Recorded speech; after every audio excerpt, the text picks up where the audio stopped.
So let me tell you how this session is going to work.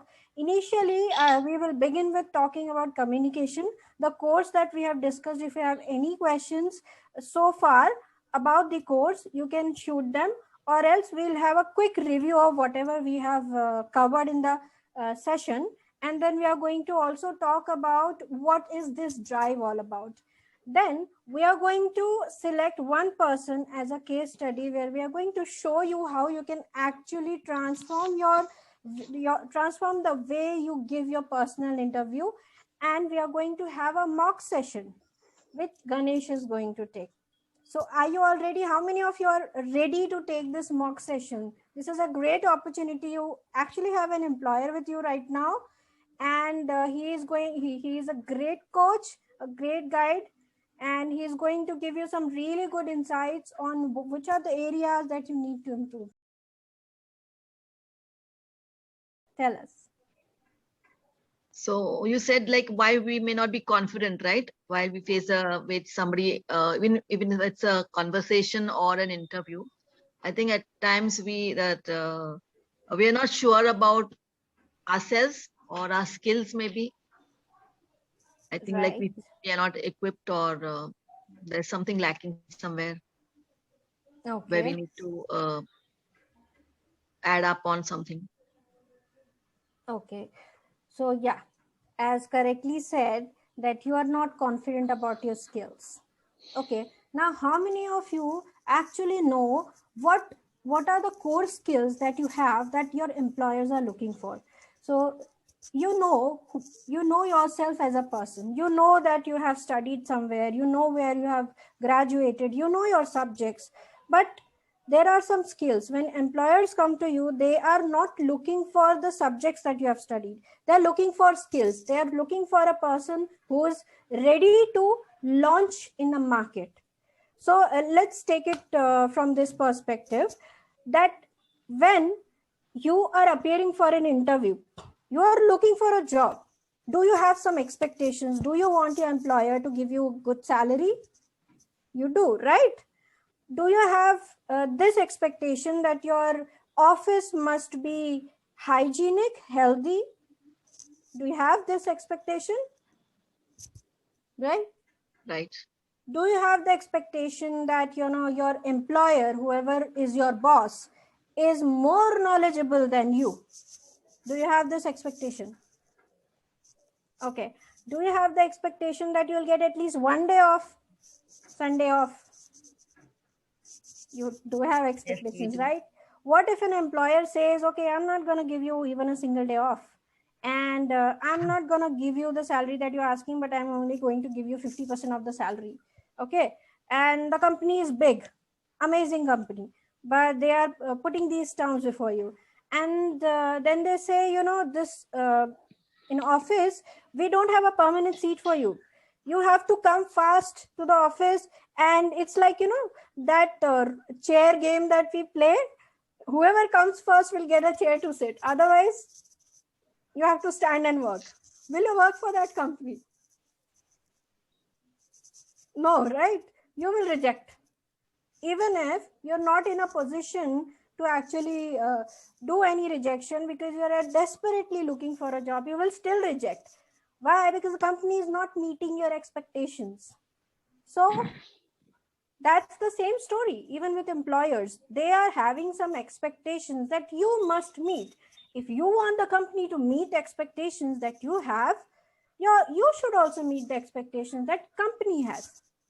So it's not like you are down and they are above you, they are interviewing you, they are judging you.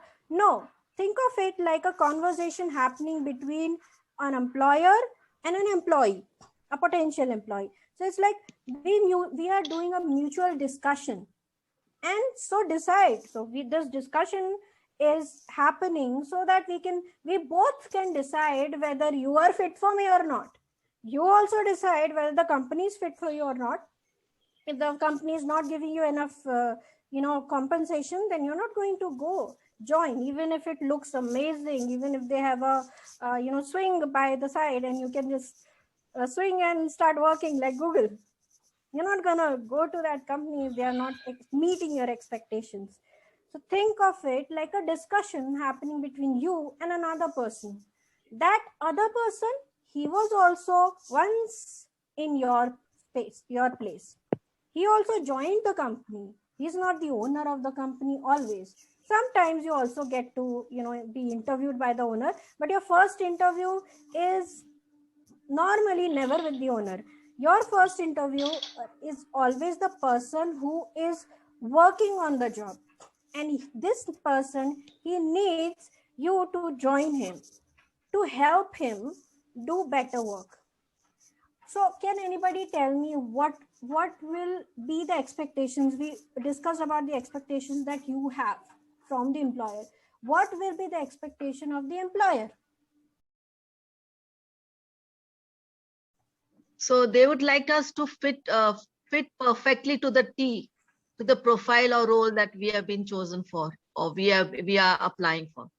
Okay, so they want you to fit to the profile, skills, right?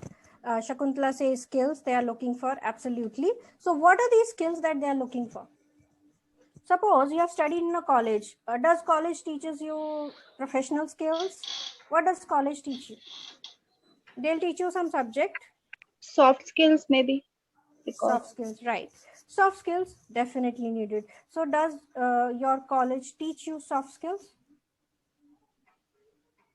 at the bachelor level they do teach us the soft, Okay, so when you say soft skills, what exactly do they teach you in soft skills? how to be presentable, how to look, and how to maintain our time and everything. Okay, how to maintain your time, how to speak, how to look good in before the employer. So that means you already have one skill, and you definitely have the technical skills, which is why because unless you have given them a resume, they will not be calling you for an interview. So if they have already seen your resume and after that they have called you, that means you are already eligible. So first point of fear, whether you have the right skills or not, is actually invalid here. Because if you did not have the right skills, they would not call you for the interview.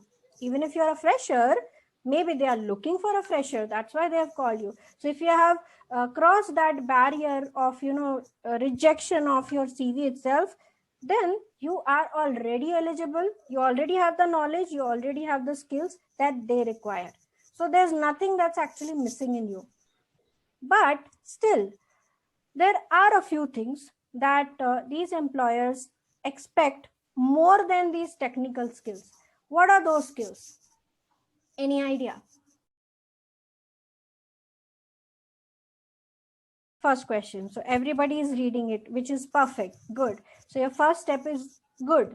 Second step is, now, after reading this JD, have you tested your fitness to it for yourself? Don't let the employer judge you. Have you judged yourself? Requirements of the job should match our abilities. Skills we have is matching with the requirement. Okay, so you match the skills and the requirement that you have. What kind of skills do they usually mention there?